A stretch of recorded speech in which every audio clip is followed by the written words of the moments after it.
18-aastaselt sai pensioniga, kui vana nüüd saab, siis 33-se. Ma siis ütlen ikka, et mõni sai ikka 60-set pensionile, mida sai 55-set. No näeb, siin üks tüdruk on juba 55-set saanud.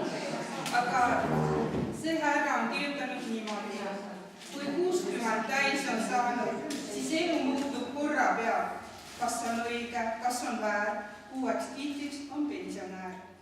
Ametikohast oled vaba, hommikuti kaua magad, käib poodis, liigud linnas, mured tekitavad hinnad.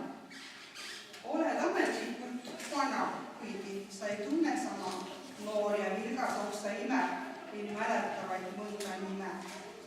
Pensionäri sõprusringis jutuaineks ikka tervis. Kes keskustelu lõpetab, see teisi ikka õpetab.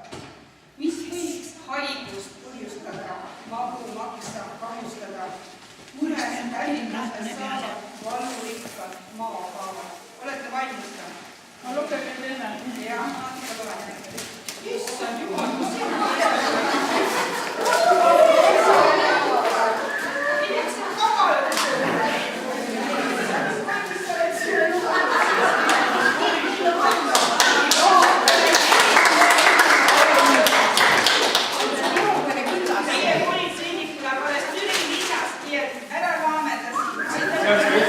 kohalikust linna elanikust.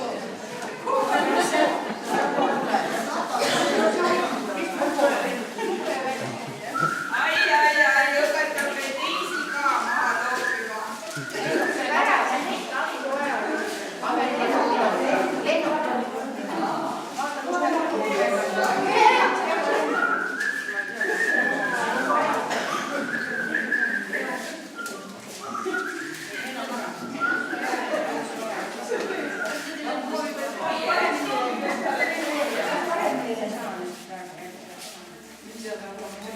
No nüüd on kõik nii ehmutanud, et